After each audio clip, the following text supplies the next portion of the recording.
Parce que malgré toutes les attaques que je subis, 24 heures sur 24, tous les jours de la semaine, le fils aîné du capitaine est toujours debout ici, solide et fort, aux côtés du peuple brésilien, tandis que le fils de Lula reste effrayé et caché hors du Brésil, soupçonné de recevoir un versement mensuel de 300 000 reais du chauve de l'INSS.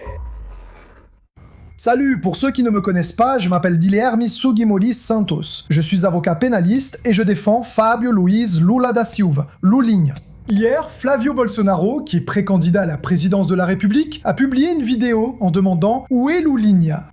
Et en disant qu'il est accusé de recevoir un versement mensuel de 300 000 reais par mois, j'ai jugé important de clarifier certains points pour le sénateur. Monsieur, inutile de chercher Fabio, il s'est déjà mis à la disposition de la Cour suprême depuis des mois, fournissant ses données bancaires et fiscales si besoin. Fabio n'est accusé de rien, parce qu'il n'a même pas été mis en cause dans l'enquête policière.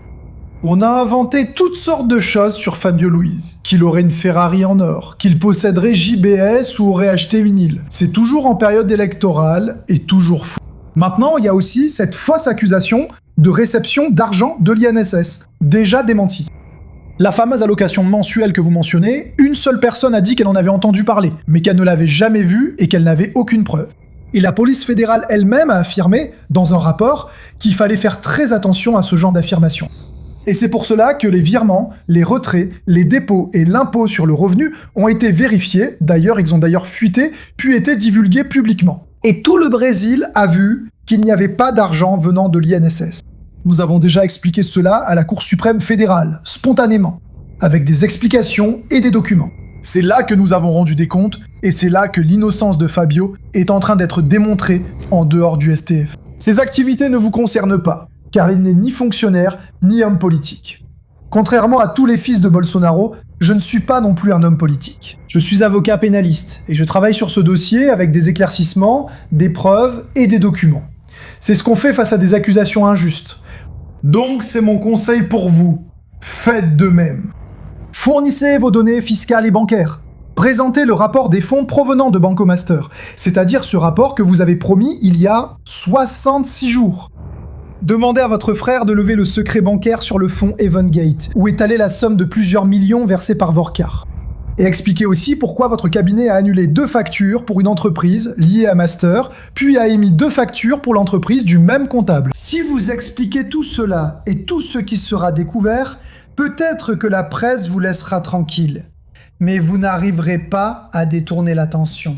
En parlant de Fabio, qui a déjà clarifié les faits auprès du STF et reste à la disposition du tribunal, j'espère que cette vidéo a éclairci les choses et pourra être utile. Bien à vous et excellent week-end. Pour couronner le tout, le chauve dégoûtant ne m'a pas permis de rendre visite à mon ami injustement emprisonné.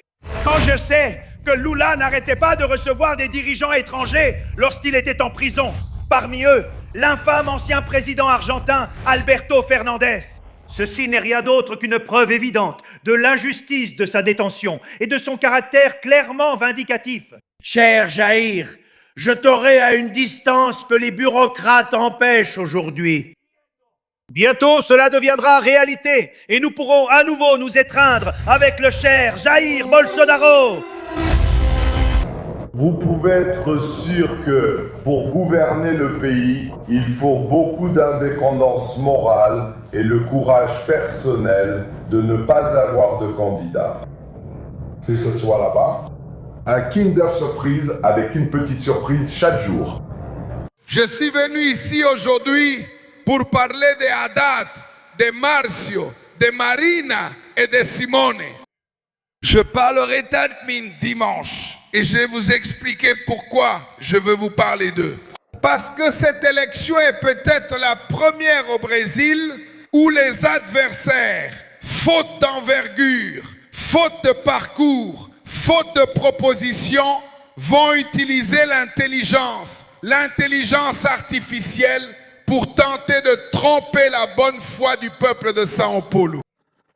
Il est important de répéter cela.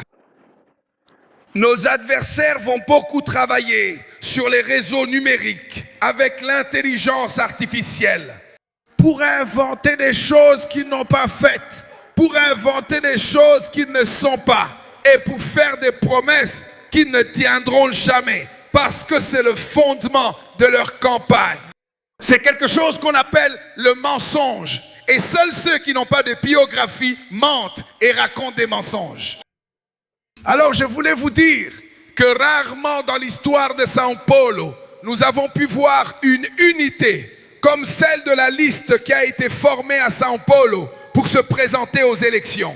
4 personnes qui ont une histoire, 4 personnes qui ont un passé et qui n'ont pas honte de leur passé. Et ils veulent que les gens connaissent leur passé. Parce que c'est en connaissant leur passé que nous serons sûrs que les engagements qu'ils prendront avec vous, ils les tiendront.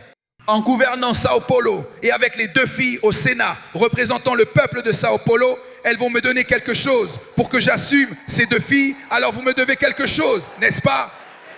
Et c'est très important, les amis. Il est très important que nous prenions en compte la signification de l'élection de Haddad pour l'État de São Paulo. Haddad est une personne exemplaire. Je connais peu de personnes avec le degré de loyauté, de camaraderie et de capacité de travail que possède le camarade Haddad. Et c'est pour cela que je pense que São Paulo a une chance historique d'élire le meilleur ministre de l'éducation que ce pays ait jamais eu.